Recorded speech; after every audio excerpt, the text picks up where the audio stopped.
Depression affects more than 150 million people worldwide, making it a leading cause of losing healthy years of life as a result of disability. In fact, by 2020, depression may be the second leading cause of healthy years of life lost, second only to heart disease. Why is depression so common? Well, it is said nothing in biology makes sense except in the light of evolution. But why would we evolve to get depressed? Depression poses a baffling evolutionary puzzle, if it has such negative effects, but yet it remains so common and heritable, meaning a big chunk of risk is passed through our genes. So there must be some kind of adaptive benefit. Otherwise, presumably, it would have been naturally selected against. Maybe depression is an evolutionary strategy for defense against infection. Infection has been the leading cause of mortality throughout human history. The average life expectancy was 25, and it was not uncommon for half our kids to die. With such stark capabilities, infection has been a critical and potent driving force in natural selection. When we become infected, there's a surge of inflammation as our body mounts a counterattack. And then what happens? We feel lousy.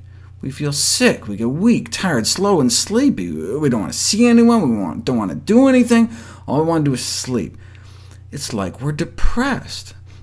And that's great for fighting infection. Not only does it help us conserve energy so we can put up a good fight, but reduces social contact. We're not running around infecting everyone.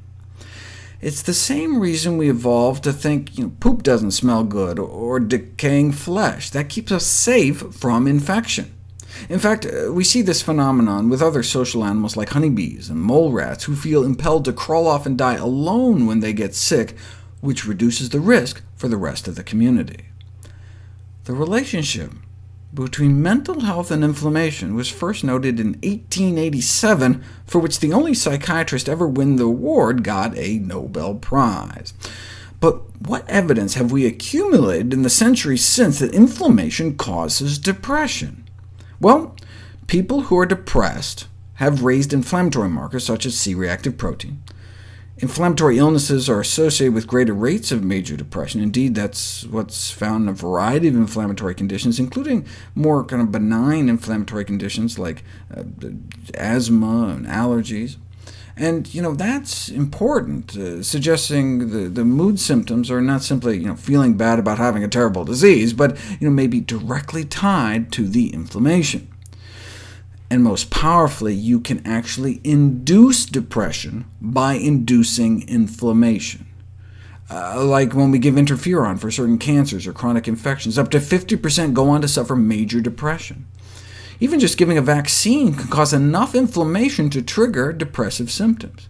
Taken together, these studies are strongly suggestive of inflammation being a causative factor of mood symptoms.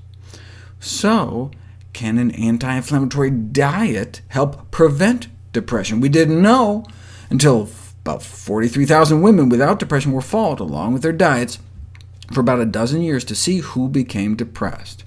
And it was those who ate a more inflammatory diet pattern, characterized by more soda, refined grains, and meat, suggesting that chronic inflammation may underlie the association between diet and depression.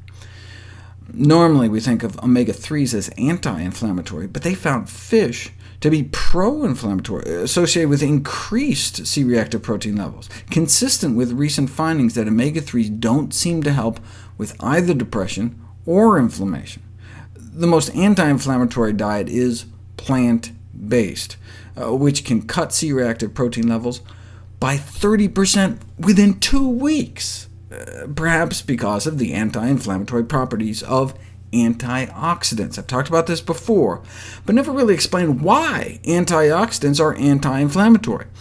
See, oxidative damage caused by free radicals may cause an autoimmune response in the body by changing the chemical structure of otherwise ubiquitous molecules to generate new structures that the body attacks as foreign. For example, when LDL cholesterol gets oxidized, our body creates antibodies against it and attacks it.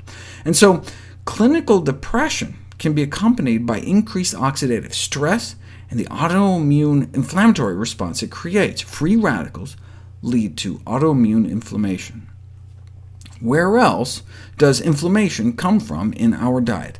Endotoxins. Right? It's worth reviewing how the endotoxins in animal products can cause a burst of inflammation within hours of consumption. What does it do to our mood? If you inject endotoxin into people, within a few hours, inflammation shoots up, and so does feelings of depression, as well as feelings of social disconnection between people. Although previous research has demonstrated that inflammatory activity contributes to depressive symptoms, no work in humans has examined the effect of experimentally induced inflammation on anhedonia, the lack of reaction to pleasurable stimuli. This is an important symptom of depression. No work has been done, that is, until now. Within hours of endotoxin hitting their bloodstream, these experimental subjects not only started to feel depressed, but they had significant reductions in activity in the reward center of their brain. They were less excited about winning money playing video games, for example, in this study. But by eliminating animal products and eating antioxidant-rich diets, we may be able to prevent or treat depression.